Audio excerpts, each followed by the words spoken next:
As we begin our journey into parenthood, we enter the medicine wheel from the east. In doing so, we first reflect upon our own birth and childhood. We carry with us our gifts and responsibilities from the spirit world when we begin our life in the physical realm. And now is the time to acknowledge our innate abilities and skills. Traditionally, our gifts would have been seen, encouraged, and developed by our elders and family as we grew. In our current society, this self-assuredness can be stripped from us over time. If our self-esteem has been negatively impacted by the ways in which marketing and media tell us we're insufficient, then now is the time to reclaim our power for ourselves, for the sake of the children who will look to us for guidance. Begin by making a list of signature strengths that you innately carry. If you're having difficulty starting, then the free VIA Character Strength Survey or a similar survey may be a good place for you to begin. When you have this list generated, then post it somewhere visible. Read this list out loud daily for a week and affirm that these are strengths you possess. For example, I am loving, I am humorous, I am creative, I am a leader, I am fair, I am honest. It tends to be easier for us to acknowledge these intangible character traits in ourselves than it is for us to acknowledge and appreciate our physical forms. If you've ever been in the situation where you're quicker to accept someone thanking you for your kindness rather than complimenting your features, then you'll understand what I mean.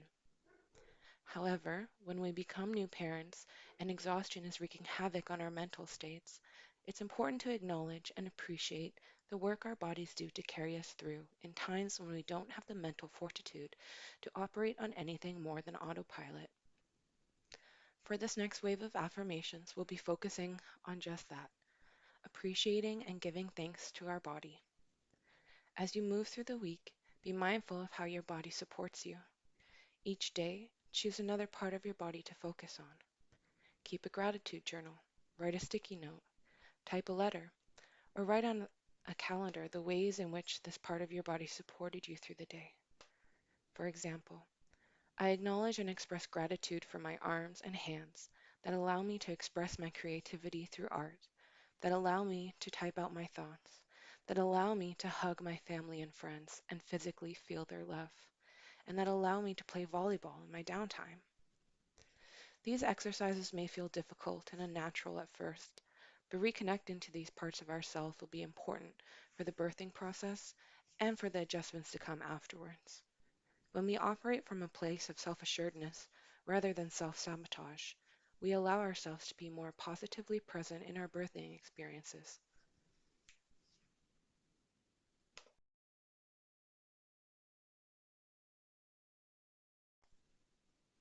Now that we've acknowledged and reconnected to our signature strengths, innate gifts, and the ways in which our bodies support us, we move through childhood to examine the ways in which our power was blocked or stripped from us. I'm sure we've all had that moment when we were younger, usually in response to a parent, where we've said to ourselves, when I'm older, I won't treat my kids that way. Or, I'll allow my kids to do such and such. Well, now you're older. Now is your opportunity to revisit and reevaluate those claims. Take some time and recollect some of those pivotal moments from your youth, but do so with all the knowledge and perspective you have now as an adult. For each of those moments, ask yourself, what were the details of the scenario from all perspectives? For example, I approached my mother with concerns that I was depressed, as she laughed it off and told my brothers to hug me more often. She was unprepared and uncomfortable with my expression. 2. How did the scenario make you feel? For example, I felt like my feelings weren't taken seriously and that she couldn't handle intense emotions or conversations. 3. What was the claim? For example, when I grew up, I would take my child's feelings seriously when they confided in me. 4. If you feel as though the claim is still relevant to your developing parenting style, rephrase the claim to an if-then sentence. For example, if my child approaches me as a confidant for their emotions, then I will make the time and space for them to feel seen, heard, and validated. 5.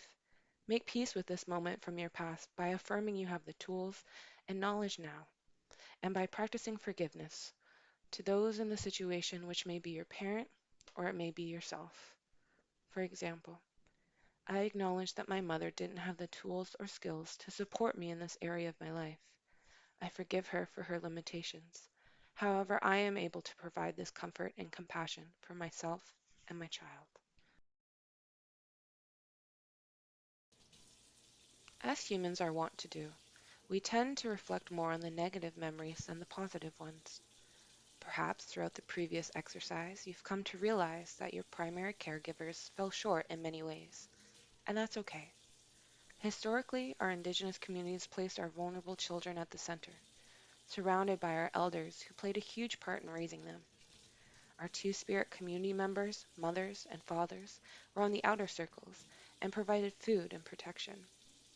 After colonization, these communities and circles were disrupted, and a vast majority of us now live in urban centers away from our relations.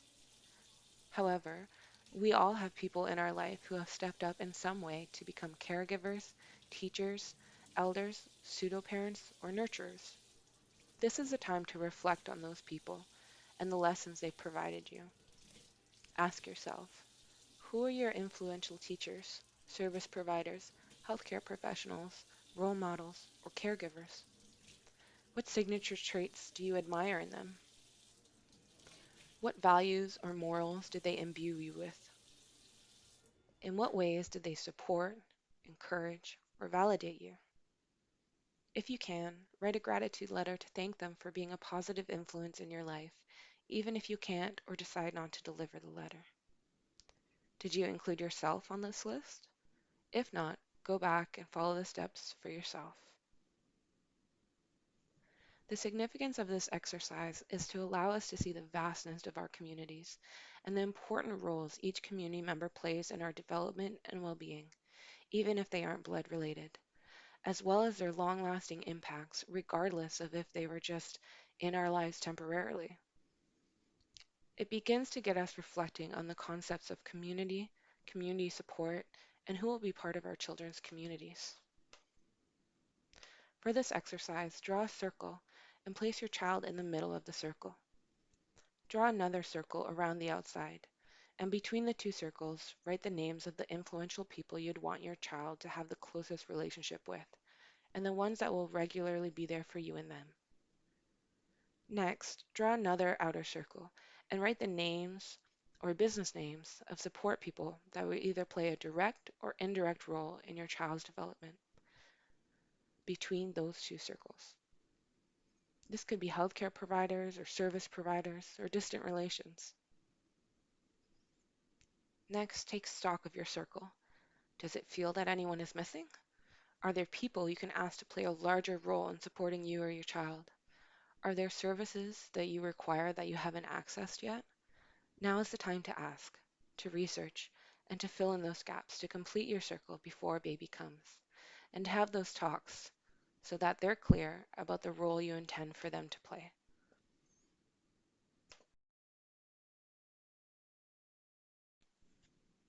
We've reached the point within our sessions where we've reconnected to and acknowledged our signature strengths and innate gifts.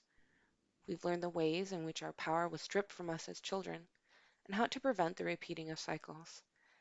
And we've acknowledged and expressed gratitude for the ways in which community members showed up for us and helped us along our journeys. If we have continued hesitations about our ability to parent, we must now examine the roots of those fears. To acknowledge that we are afraid is to be brave in and of itself. 1. Take a moment to sit with and list your hesitations or fears about parenthood. For example, I'm afraid that I won't be able to parent on my own. 2. Where do these fears stem from? For example, I felt neglected as a child. I don't want to do this alone, and I don't want my child to feel alone. 3. If your fears are realized, what is the best worst case scenario? For example, then they will have to endure what I went through. 4. If this fear stems from your own life traumas, in what ways were you resilient, strong-willed, resourceful, etc.? For example, by finding friends and role models that I could rely on outside of my family, and by seeking counseling in adulthood.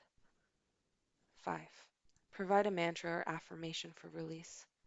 For example, I am safe, I am loved, and my child will be safe and loved.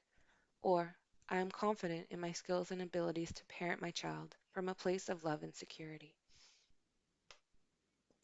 Oftentimes, we let our own history project fear, guilt, or shame onto our children, and we become hypersensitive to protecting them from all sources of pain. Of course, this is an impossible feat. Struggles and challenges are part of human existence.